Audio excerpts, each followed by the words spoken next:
Pada video kali ini, kita akan belajar cara melakukan simulasi kontingensi N-1 menggunakan Diskson Power Factory. Jadi pada dasarnya, simulasi kontingensi N-1 merupakan simulasi aliran daya yang kita lakukan ketika sistem mengalami kehilangan salah satu komponennya, misalkan saluran transmisi, kemudian trafo, maupun generatornya. Pada contoh kasus di video kali ini, kita coba akan melakukan kontingensi N-1 pada beberapa komponen, yaitu saluran dan generator. Baik, pertama-tama di sini kita akan melakukan analisis load flow seperti pada umumnya.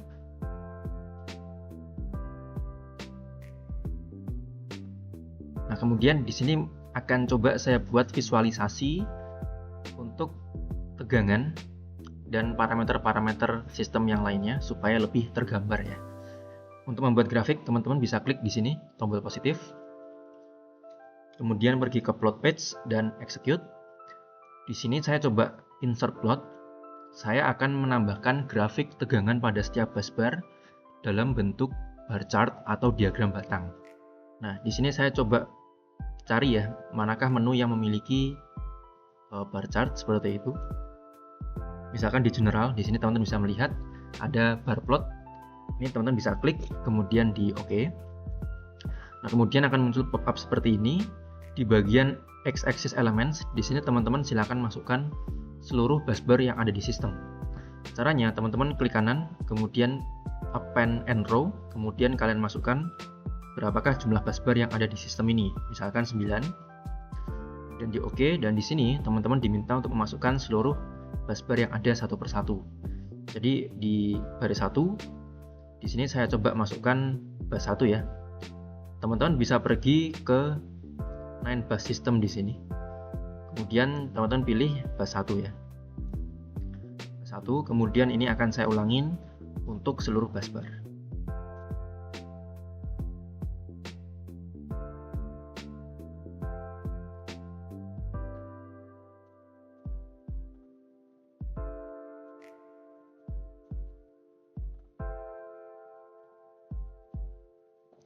Nah, setelah seluruh busbarnya sudah masuk ke bagian X-axis elements, teman-teman masukkan di sini variabelnya, yaitu tegangan. Dengan klik 2 kali, kemudian teman-teman cari ya, voltage magnitude dalam per unit. Ini saya klik, kemudian saya OK. Nah, untuk warnanya teman-teman bisa memodifikasi sesuai dengan kreativitas kalian. By default dia berwarna biru. Kemudian ini saya OK. Nah, maka teman-teman di sini bisa melihat bar chart atau diagram batang dari tegangan dari setiap bar, dari setiap busbar. Nah, untuk memperjelas gambarnya, mungkin skala Y-nya akan saya ubah dari 0,8 sampai ke 1,1. Nah, seperti ini ya. Jadi lebih terlihat. Baik, di sini teman-teman bisa melihat bahwa seluruh tegangan sistem itu masih berada pada batas yang diperbolehkan. Standar batasnya adalah di antara 0,9 sampai ke 1,05. Untuk menambahkan ilustrasi batas tegangan, teman-teman bisa klik kanan. Kemudian at intersection line, Y constant. Kemudian teman-teman di sini masukkan value-nya di 0,9. Untuk warnanya mungkin saya pilih warna biru ya. Dan saya OK. Nah, maka di sini akan muncul garis biru yang menunjukkan batas tegangan di 0,9. Saya tambahkan satu lagi sebagai batas maksimalnya di angka 1,05 dengan warna merah misalnya. Nah, jadi dari visualisasi ini teman-teman bisa melihat bahwa seluruh tegangan pada busbar sistem itu masih berada pada range yang diperbolehkan, yaitu antara 0,9 sampai ke 1,05. Nah, selain tegangan, teman-teman juga bisa menambahkan plot yang lain. Misalkan di sini saya akan menambahkan grafik pembebanan saluran dalam persen ya.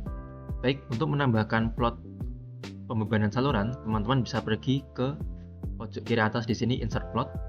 Kemudian pergi ke bar plot, kemudian di OK. Nah, di sini teman-teman silakan bisa masukkan seluruh saluran yang ada di sistem ya. Nah, misalkan di sini saya tulis 6, ada 6 saluran. Kemudian saya masukkan satu persatu.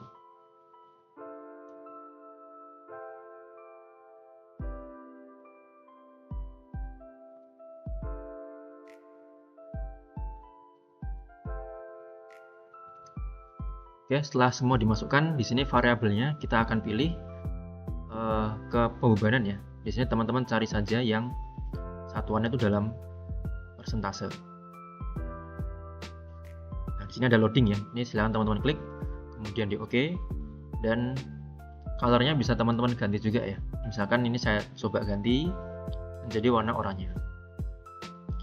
Nah, maka teman-teman bisa melihat di sini untuk pembebanan salurannya itu masih berada di batas bawah maksimalnya, yaitu di 80%, dengan nilai maksimal di angka sekitar 21,45%, yaitu pada saluran 57.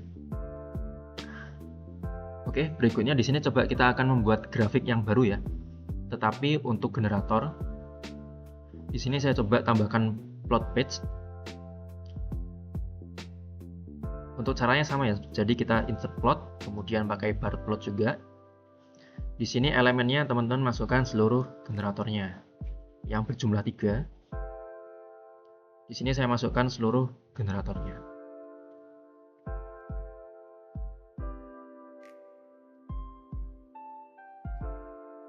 Untuk variabelnya, di sini coba akan saya tampilkan daya aktifnya terlebih dahulu.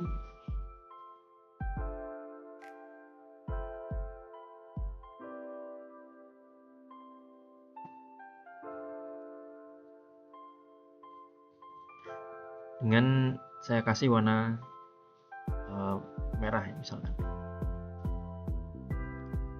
Baik, berikutnya di sini saya tambahkan plot untuk daya reaktif untuk seluruh generator ya.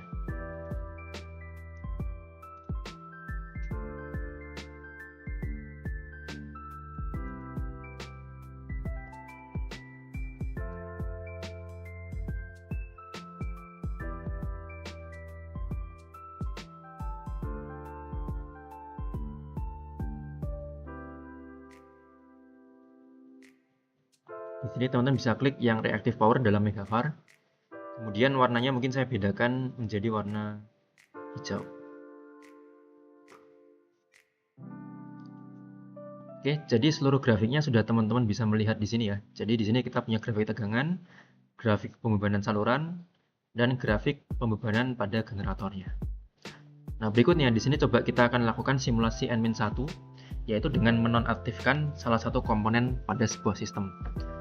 Pada contoh ini, coba akan saya matikan salah satu saluran transmisi yang memiliki pembebanan yang paling besar.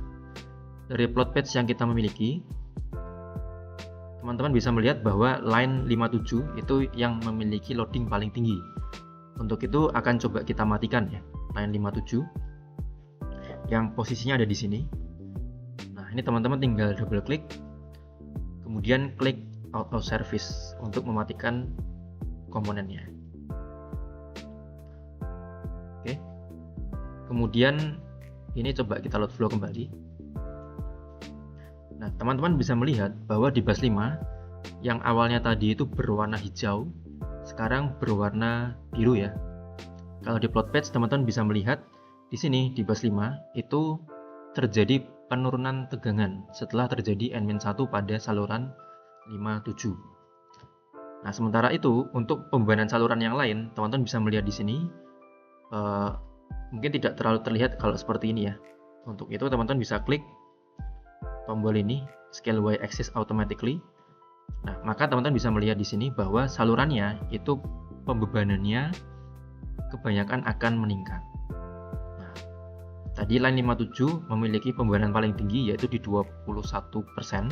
Setelah dimatikan, maka pembebanan terbesar sekarang ada pada line 78, yaitu di angka 40,33% seperti itu.